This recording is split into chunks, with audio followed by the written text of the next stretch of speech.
이 자리에 이재정 경기도 교육감 예비 후보 나오셨습니다. 후보님 안녕하십니까? 네, 안녕하세요. 예.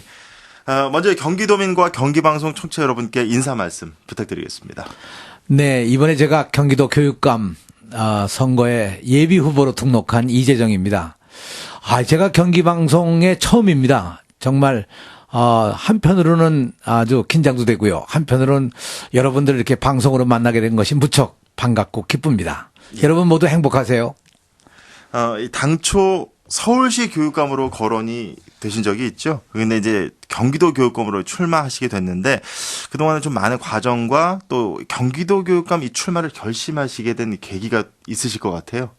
말씀 좀 해주시죠. 네, 사실은 2010년 그 지방선거 때 서울시 교육감 후보로 여러 사람들이 저를 추천해 줬었어요. 예. 그때 유인종 서울교육감도 그러시고, 이 학부모단체, 교육단체, 심지어는 그 당시에 이 비공식적으로 민주당 쪽에서도 그런 의견을 얘기해서 사실은 강력하게 저한테 밀었는데, 제가 사양을 했죠. 그 이유는 여러 가지가 있겠습니다만, 제가 이런 선거에 나서지 않는다는 하나의 개인적인 원칙이 있었기 때문이었고요. 이번에도 민교협에서 서울시 교육감 후보로 나와달라는 그런 공식적인 제의를 받고 역시 거절을 했다가 경기도에 나오게 된 이유가 간단합니다. 이 김상곤 교육감이 그만두시면서 벼랑 간의 공백이 생기고 김상곤 교육감이 그동안 펼쳤던 그런 혁신교육 또 혁신학교 프로그램에 대해서 학부모들이 대단히 걱정들이 많으시더라고요. 예. 아이들이 행복한데 예. 그 행복한 걸 좀 지켜줬으면 좋겠다 이런 얘기를 간절하게 말씀하시면서 정말 여러분들이 저에게 아주 강권을 하다시피 하고 3번, 4번 찾아오셔서 요구를 하시는데 이렇게까지 하시는데 내가 한번 나가보는 것도 좋지 않겠냐. 그보다도 나를 그렇게 필요로 한다면 한번 경기 교육을 위해서 봉사할 뜻이 있다 이 생각을 가지고 이렇게 뒤늦게 출발을 했죠. 예. 그러니까 김상곤 전 경기도 교육감의 빈자리는 이재정 후보님만 메울 수 있다. 그런 말씀으로 결론을 지을 수 있을까요? 네, 그렇게 예. 보시면 아주 너무 과분한 얘기고요. 예. 실제로 여러분들이 다 훌륭하십니다만 특히 제가 이렇게 나오게 된 동기는 사실 제 일생이 사실 교육입니다. 예. 제가 1960년대에 중학교를 못 간 학생들을 위한 중등과정을 충청부터 진천이라는 제 고향에서 정말 그땐 중학교 못 간 아이들이 너무 많았습니다. 그래서 중학교 못 간 학생들을 위한 중등과정을 교육했고요. 70년대는 제가 특수학교인 이 정신지체장애인들을 위한 성베드로 학교를 개교하는데 제가 모든 업무를 추진해서 성베드로 학교를 만들어냈고요. 그리고 80년대는 제가 경기도에서 제일 오래됐던 당시에 강화유치원이라는 유치원의 원장도 했고요. 그리고 90년대 들어와서는 제가 성공회 대학교를 창업을 했습니다. 그 학교가 이제 벌써 20년이 됐는데요. 그리고 2000년대 들어와서는 제가 국회에 나가면서 교육위원을 할 때 제가 교육위원으로 유아교육법 등등을 입법 발의하고 그것을 통과시키는데 결정적인 역할을 해서 사실 제 일생을 보면 교육이거든요. 예. 그래서 제가 교육하는 자리로 다시 돌아오고 싶었다는 생각이 속에 있었던 것이 아닌가. 예. 네, 그래서 저에게는 경기교육이라고 하는 것이 단순히 경기도에 국한된 것이 아니고 우리나라 전체 교육을 이끌어갈 수 있는 하나의 중심에 서 있다고 생각하고요. 그 잠재력을 경기도에서 만들어내야 된다고 생각합니다. 그래서 이번 감히 경기도 교육감 선거에 나서게 됐죠. 예. 공약을 좀 살펴보겠습니다. 이 주요 공약인데요. 이 연간 2조 원 이상 경기도 교육 재정을 더 확보해서 무상 보육과 무상 교육을 실현하겠다고 이렇게 하셨는데 그러려면 이 지방 교육 재정 교부금법을 우선 개정을 해야 되는데 좀 보관이 있으신가요? 네, 제가 이제 국회에 있었을 때부터 이 문제가 있었어요. 예. 왜냐하면 학교 교육이라고 하는 것이 지방 교육 재정 교부금법에 의해서 이제 이 충당이 되는데 현재 경기도가 8조 정도를 받고 있습니다. 근데 사실 이 8조도 훨씬 더 많이 받아야 될 입장인데 제대로 못 받는 셈이죠. 현재 교부금법에 의해 보면 20.27%를 내국세에서 교육재정으로 충당하는데 최소한도 25%가 돼야 하는 것이 원칙입니다. 그래서 현재 이제 몇 가지 법이 지금 국회에 계류 중에 있고요. 그래서 저는 25%까지 올리게 되면 이 경기도 교육을 위해서 지금 현재 8조에서 10조로 내국세에서 받는 부담이 교부금이 그렇게 증액이 되고 이런 증액이 될 때 비로소 여러 가지 그 경기 교육이 해 나가야 될 과제들을 수행할 수 있거든요. 지금 예를 들어서 누리과정만 보더라도요.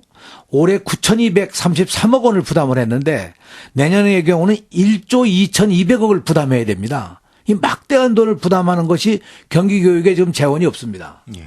그런 의미에서 이런 문제들을 해결해 가고 학급당 학생 수를 뭐 25명으로 줄인다든가 또 학교에 신증설이 되는 여러 학교들에 대해서 충분히 이런 보완을 한다든가 또 혁신학교에 대한 프로그램을 제대로 좀 진행해 본다든가 시간제의 교사들 문제를 해결한다든가 뭐 이 23개 직종에 있는 이 비정규직에 대한 문제를 조금 원만하게 해결해 나가야 된다든가 이런 학교 교육 환경을 근본적으로 개선하기 위해서는 이걸 이뤄내지 않으면 안 되는 과제죠. 아시는 바와 같이 저는 뭐 국회도 했고 정부에도 있어 봤고 교육기관에도 있어 봤기 때문에 이 재정을 확보하기 위해서 정말 이름이 묘하게 적고 같습니다만 경기 교육 재정을 위해서 제 이 재정이 책임지겠다 이런 말씀을 드렸는데요. 이 돈은 정말 필요한 돈입니다. 이 돈을 확보해야만 경기 교육의 미래를 만들어갈 수 있다고 생각합니다. 예. 만약 당선이 되신다면 임기 내 혁신학교를 완성하고 또 학교 내에 이 보육시설을 설치하겠다 이런 공약을 내셨는데 이 공약들을 포함해서 다른 또 주요 공약들도 좀 말씀을 해 주시죠. 네. 혁신학교는 뭐 우리 다 아시는 바와 같이 경기도 교육에서 새로운 미래와 새로운 가능성을 열어준 그런 혁신입니다. 그야말로 교육 프로그램, 교육 과정, 교육 방법에서 이 새로운 걸 도입하면서부터 사실상 학생들이 행복하고 교사들이 보람 있고 부모들이 만족하고 이런 이제 분위기이기 때문에 이걸 반드시 우리가 확대 발전시켜야 될 것이고 또는 부분적으로 보완할 필요도 있다고 생각합니다. 현재 이제 2,300개에 있는 우리 초중등 고등학교 가운데 약 한 282개 교가 지금 이제 추진 중에 있고요. 300개 교가 이제 지금 지정 학교로서 준비 중에 있는데요. 이것을 더 확대하고 좀 더 일반화해서 모든 학교가 혁신 학교가 될 수 있도록 다시 말하면 새로운 학교가 된다는 거죠. 예. 이런 이제 계획을 가지고 있고요. 실제로 제가 지금 조금 전에 우리 말씀하신 것 바와 같이 학교 내에 보육시설을 만들어서 학교의 교직원이나 선생님들이나 이 어린아 아기를 가진 부모들로서 교직원으로서 교사로서 아이들을 양육하는데 지장이 없도록 좀 도와드리겠다 하는 생각이고요. 이것은 학교만이 아니라 지역사회까지도 가능하면 확대해서 아마 하면 좋은 학부모들에게도 좋은 기여가 되리라고 생각합니다. 이것은 아마 교직원 복지, 교사 복지를 해서 거의 절실하게 지금 필요한 일이라고 생각하고요. 제가 지금 생각하는 가장 중요한 그 공약 가운데 하나가 민생 교육감이 되겠다는 말씀을 드렸는데요. 이건 다른 것이 아니라 지금 얼마나 허리 휘십니까? 여러분 이 사교육비 막대한 부담을 가지고 계시죠. 이 여러 가지 학비 분야에 뭐 정말 부담되는 부분이 큰데 이걸 어떻게 경감시키느냐. 이게 뭐 국가적인 과제죠. 예. 제가 국회에 있었을 때도 아주 중요한 문제로 이걸 다루면서도 이제까지 지난 10년간 거의 해결을 못한 채 점점 상황은 악화되어 왔는데요. 이게 역시 제가 보기에는 교육 현장에서 직접 풀어야 됩니다. 저는 그래서 교육감이 되면 교육 현장에 각 지역에 있는 학부모, 시민사회단체, 이 교육관계 전문가들, 그리고 지역사회 유지들, 여러 계층들 분들을 모시고 이 문제를 풀어나가기 위해서 좀 더 효과적인 방안을 찾아보도록 그렇게 노력하려고 합니다. 네, 그럼 그 사교육비를 줄일 수 있는 방안을 임기 내에 마련하실 수 있다는 말씀이신가요? 저는 임기 내에 마련만이 아니라 일부분은 집행을 해서 효과적인 걸 가져오려고 생각하죠. 그거 어떤 방안 조금이라도 미리 말씀해 줄 수 있는 지금 건 없나요? 뭐 방송에서 이렇게 말씀드리긴 좀 어렵고요. 예. 여러 가지 방법이 있을 겁니다. 예를 들어서 논술교육 같은 것을 학교 내 정규 교과 과정에서 소화한다든가 선행교육을 어떻게든 해소해서 학생들이 즐겁게 공부할 수 있도록 한다든가. 그래서 저는 정말 선생님들이 아이들 학원 보내지 마세요. 이런 말이 나올 정도로 나는 분위기를 혁신시키겠다 이런 생각이고요. 두 번째 중요한 것이 학부모들 만나보면 늘 항상 불안한 겁니다. 그렇죠. 왜 불안하냐면 학교 폭력 문제도 있고 학생들이 하는 이 게임이라든가 이런 데 중독된 상황도 있고 이런 문제들을 어떻게 풀어갈 거냐 하는 것. 이게 또 대단히 현실적으로 현안이거든요. 그래서 이 문제를 풀기 위해서도 저는 아주 특단의 조치를 지금 구상 중에 있고 저는 반드시 해낼 수 있다고 생각합니다. 예, 알겠습니다. 진보 측의 다른 경쟁 후보들이 이 새정치민주연합이 조직적으로 선거 개입을 한 정황이 있다. 이러면서 좀 반발을 하고 있습니다. 이에 대한 입장을 좀 들어보겠습니다. 네, 지금 실제 단일화 과정이 시민사회단체 주도적으로 진행 중에 있는데요. 저는 뭐 이렇게 단일화를 노력하는 것은 뭐 바람직한 일이라고 생각합니다. 왜냐하면 비슷한 교육의 가치와 목표를 두고 있는 분들로서 꼭 뭐 여러 명이 같이 나와서 경쟁한다는 것은 바람직하지 않고요. 그래서 전 단일화라고 하는 것이 경쟁을 해서 누구를 하나 뽑느냐는 것도 중요하지만 그보다도 서로 힘을 합치고 서로 공감대를 만들어서 서로 모자르는 건 채우고 남는 것은 나누어서 더 완성된 하나의 공약과 정치적 이 교육의 가능성을 우리 시민들에게 보여드린다. 이런 점에서 좋은 길이라고 저는 생각을 합니다. 그리고 이것이 원만하게 진행되리라고 생각하고요. 뭐 일부에서는 저에게 뭐 여러 가지 그 문제 제기도 하는 사람이 있는데 저에게 직접 말하는 분은 아무도 없고요.